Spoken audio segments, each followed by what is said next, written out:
বাপ্পাদা, ও বাপ্পাদা, শোনো এদিকে আসো না। বলছি যে কি হচ্ছে বলো তো, এমনি চলবে? হ্যাঁ, তো নতুন খবর টবর আছে? কি হচ্ছে বলো, কি বুঝতে পারছি না। আমরা কতদিন ওয়েট করব, কতদিন ওয়েট করবো আমরা বলো? হ্যাঁ, কি করে বেঁচে আছো তুমি? বেঁচেই আছো বা কি করে? ও দেখাশোনা চলছে না বন্ধ? না রে, মনে হচ্ছে আর হবে না। আরে বাবা, এরকম বললে চলবে? করতে হবে, করতে হবে, কিছু তো একটা করতে হবে।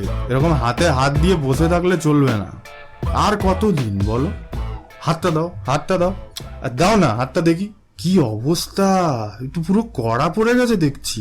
তোমার তো দেখছি পুরো ভাগ্যরেখাটাই মুছে গেছে গো। আর কি হবে, আর কি হবে বলতো ভাগ্যরেখা দিয়ে? জীবনে একটা রেখা আসলো না। এবার কিছু একটা করো, ইঞ্জিন কিন্তু এয়ার নিয়ে নিচ্ছে, এরপরে কিন্তু শুধু হাওয়া বেরোবে। আর কত রাত একা থাকবো। কি কারণ হতে পারে এদের বিয়ে না হওয়ার? কেন এত সময় লাগে একটা সুপাত্রী খুঁজতে এই কুপাত্রগুলোর জন্য?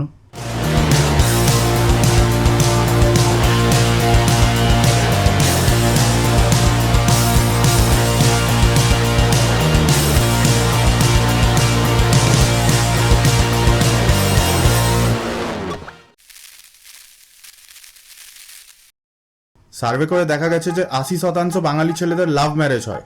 আসল প্রেম হোক না হোক, প্রেম মোটামুটি সবাই করে। কেউ রবীন্দ্রসঙ্গীত শুনে প্রেম করে, কেউ আবার গজল শুনে গেজেল হয়ে প্রেম করে। আবার অনেক কেসে দেখা গেছে যে সাইকেলে বসে বসে প্রেম হয়ে যায়। বারাসাতে প্রচুর দেখা যায়, কলোনির মোড়ে যাবে 5টা কাপেল পার মিনিটে পাবে। কিছু ছেলেগুলো তো আবার ব্রেকআপ করার জন্য প্রেম করে। ব্রেকআপ হয়ে গেলে বাংলা খায়, আর বাংলা খেয়ে বাংলা রক শোনে।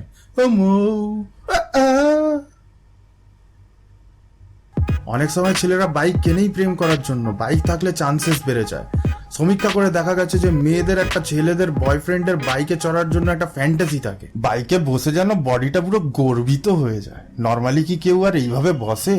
এবার 20% বাপ্পাদের হয়ে যায় সমস্যা। এইসব অঙ্গি ভঙ্গি দেখে আর কিছু হোক না হোক বাইসেপটা হেভি তৈরি হয়। আমার অবশ্য দুটোই একরকম আছে। এসব নোংরামি কিন্তু আমি একদম পছন্দ করি না। আমি তো ভালো ছেলে। তো বাকি 20% বাপ্পাদাদের জন্য যেগুলো বেঁচে থাকে তাদের নিয়ে প্রচুর কম্পিটিশন। কিন্তু বাপ্পাদা এইভাবে হাল ছেড়ে দিলে চলবে? পেপারে দাও না আরেকবার। দূর, পেপারে দিয়ে কোনো লাভ হয় না, সব বাজে বাজে সম্বন্ধ, বুঝলি, একটাও পদের না। তোমার কেরম মেয়ে চাই তুমি শুধু বলো, তুমি একবার বলো শুধু। বাপ্পাদা তুমি একবার বলো, তবে আমি দেখছি কি করা যায়। ওই একটু দেখতে ভালো, চাকরি করলে আরো ভালো। আর কি হবে? আর বলো না আর কি, আরে বলো না, আরে বলো বাবা। লজ্জা পেলে হবে? এরকম লজ্জা পেলে চলবে? লজ্জা পেলে কিন্তু পরে পস্তাবে। বহুত জ্বালাচ্ছিস তুই, জ্বালাস না তো এত। এখন ঠিকঠাক বলো, যেরকম বলবে সেরকম খুঁজে দেবো। আর আরে আর একটু আর কি, একটু চাস সালা, তুমি আমার সামনে এরকম কথা বলছো?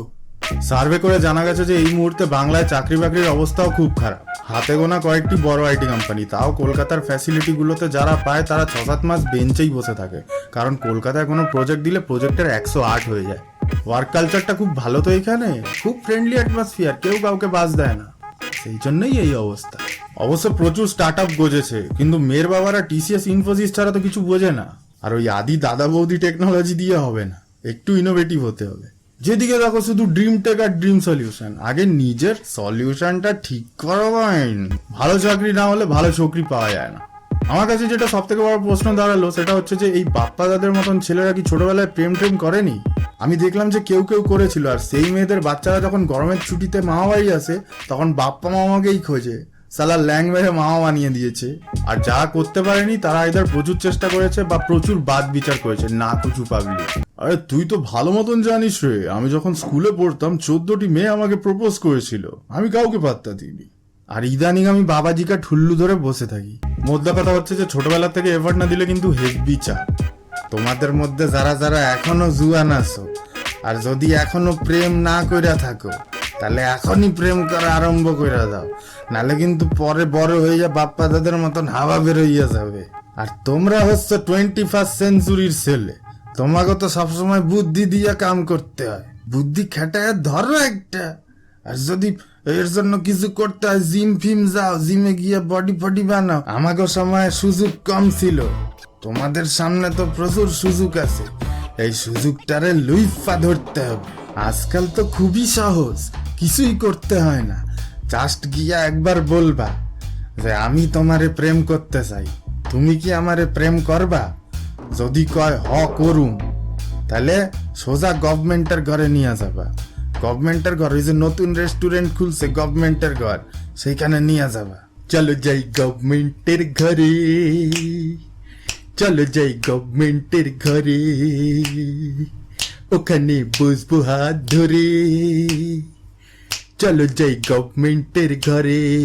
খুলে গেছে খুলে গেছে খুলে গেছে, গভর্নমেন্টের ঘর খুলে গেছে। একটি নতুন ভেজিটেরিয়ান রেস্টুরেন্ট, যেখানে শুধু ভেজ খাওয়া দাওয়া পাওয়া যায়।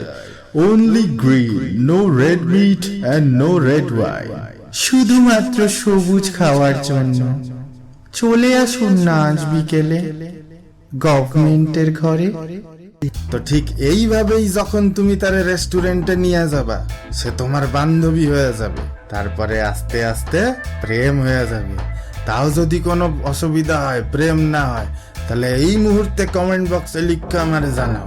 আমি তোমার ডায়াগনোসিস করে তোমার একটা মিষ্টি ওষুধ দিব। আর এটাও জানাও যে তোমাদের ফ্রেন্ড সার্কেল এরকম বাপ্পাদারা আছে নাকি, তাদের স্টোরিগুলো শেয়ার করো। কি বাপ্পাদা, ঠিক বললাম তো? ও হ্যাঁ হ্যাঁ হ্যাঁ, বলছি। ওই লাইক শেয়ার, মানে ভিডিওটা যদি পছন্দ হয় তাহলে লাইক করো, শেয়ার করো বন্ধুদের সঙ্গে, আর সাবস্ক্রাইব করতে ভুলবে না, কারণ সামনের সপ্তাহে যখন আমি নতুন ভিডিও দেবো তাহলে সোজা তোমার ইমেলে নোটিফিকেশন চলে যাবে। সামনের সপ্তাহে আবার দেখা হবে, ততক্ষণের জন্য তোমায় দিলাম, আবার আসবো ফিরে। আর কি, ওই একটু আর কি একটু